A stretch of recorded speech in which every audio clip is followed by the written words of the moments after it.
focus India's strong message to Pakistan in reducing the diplomatic strength of the officials in the Pakistan High Commission in India. And so reciprocally, India will also have its own people back in the same proportion.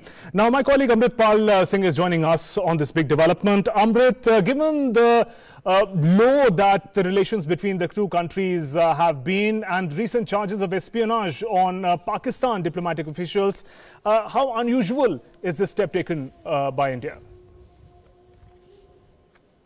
Well, it's not very unusual in India and Pakistan to, downgrade its diplomatic relations. In the past, we've seen this happen.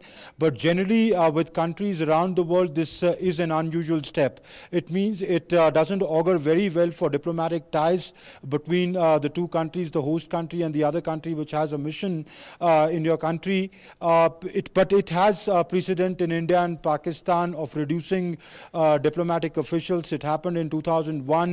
Last year, when the Article 370 was abrogated, India was asked by Pakistan to withdraw its High Commissioner there. Since then, we don't have a High Commissioner. We have an acting envoy who's the Charge d'Affaires. Pakistan refused to send its newly appointed High Commissioner to India, and Syed Haider Shah is now the Charge d'Affaires is acting as the acting High Commissioner. It's happened in the past. In 2001, staff was cut by 50%. Earlier, we used to have consulates in Karachi and Lahore. Those consulates were shut down. So it has, precedent. It's not unprecedented, but it clearly means that when downgrading of diplomatic relations takes place between two countries, things are not well between them. Shubhendu? Right there, Amrit, thanks very much for getting us that initial update on India acting tough on Pakistan. Moving ahead in the discussion, two special guests are joining us now online. Let me introduce you to the guests joining us in the program today. Mr. Vishnu Prakash, former senior diplomat.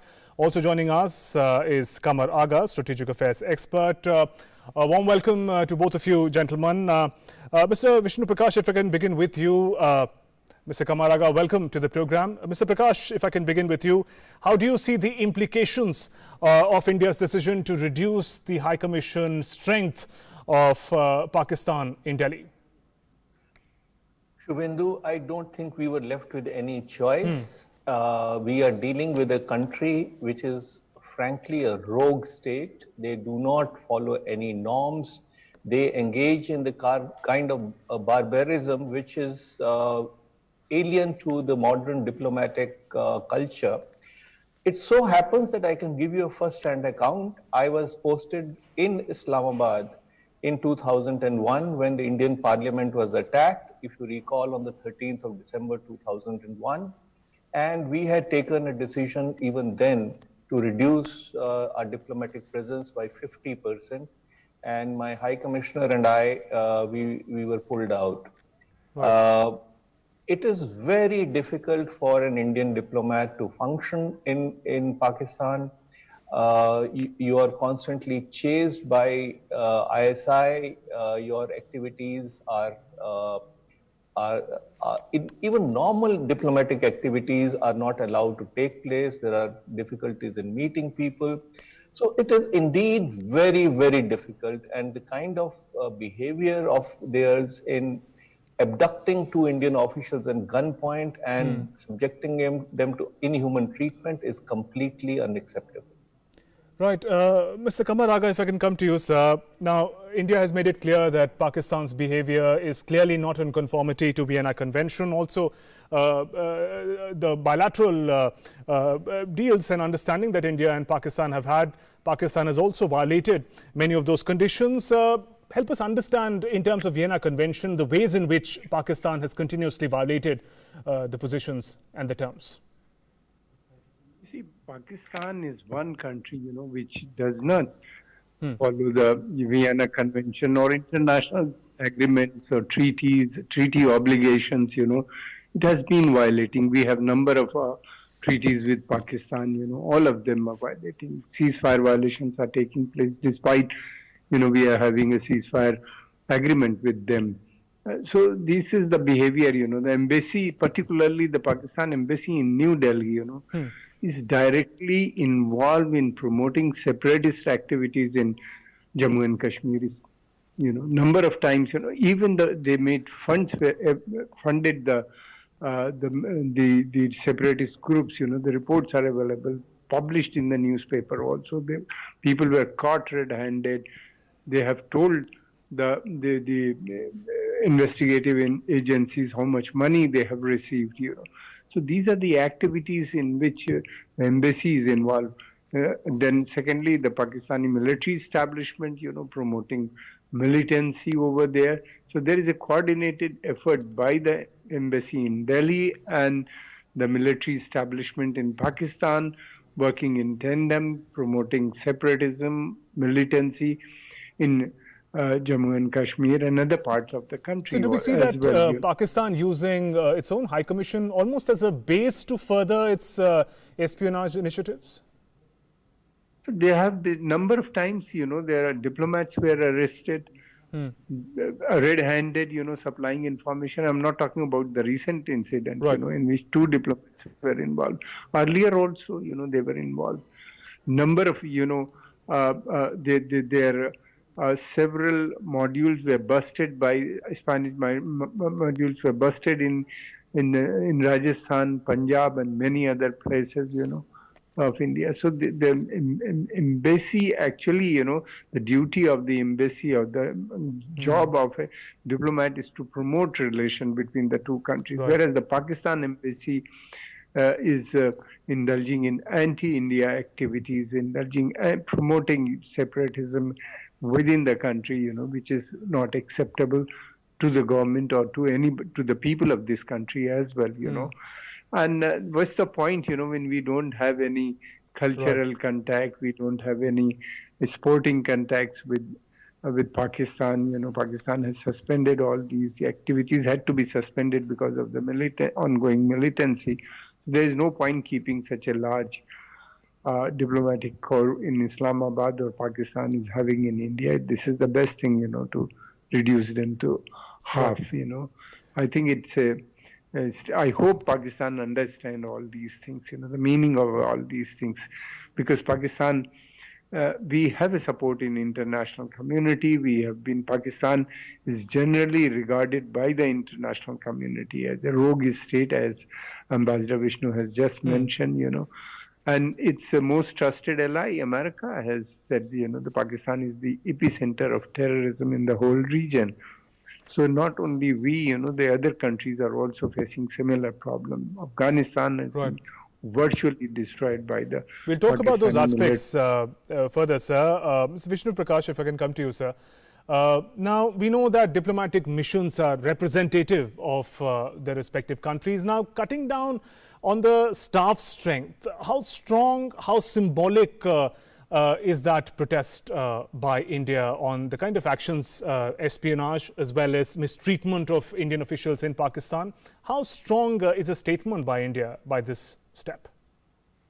For countries which believe in civilizational norms, which abide by diplomatic norms, it is as big a snub as it possibly can be, short of snapping diplomatic ties.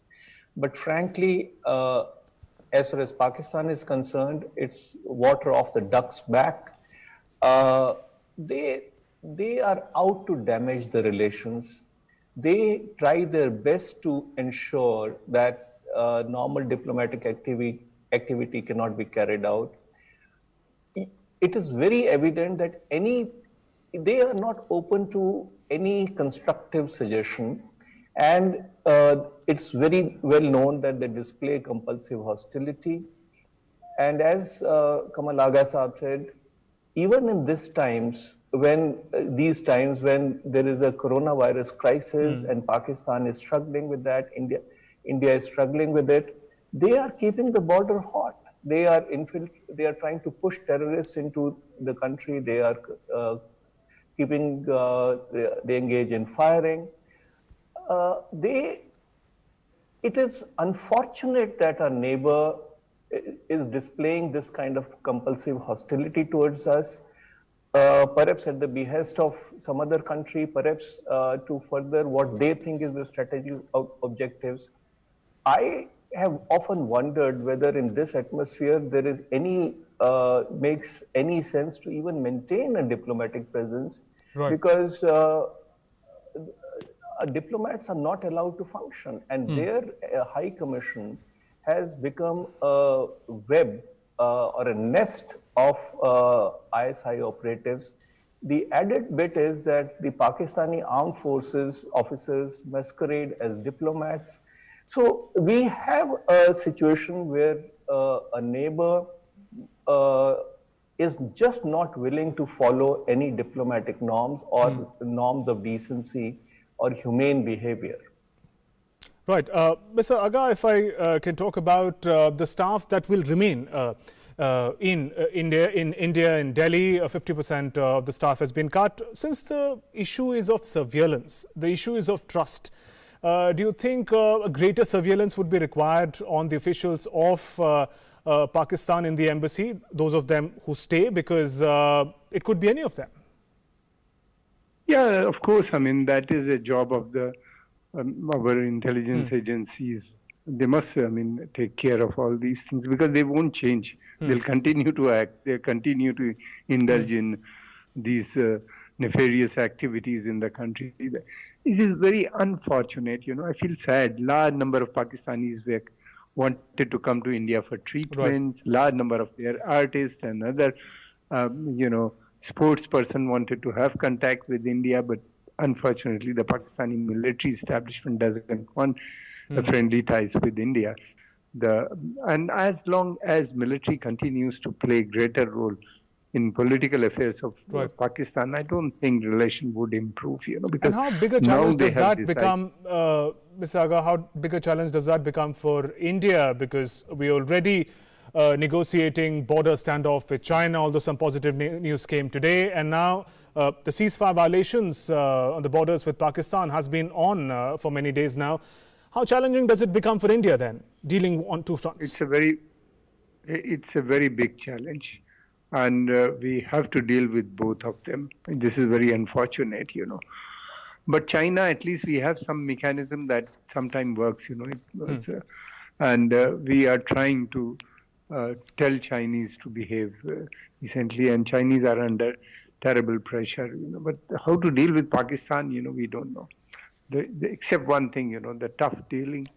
We have to maintain forces in Jammu and Kashmir, because if we withdraw our forces from Jammu and Kashmir, their attempt would be to destabilize the state.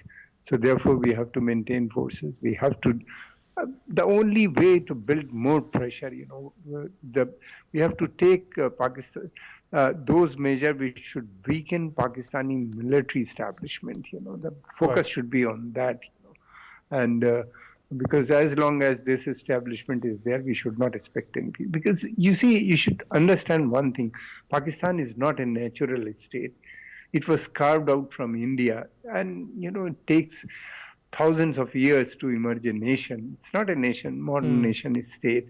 It's an arrangement where the military has occupied a country, and ruling the people.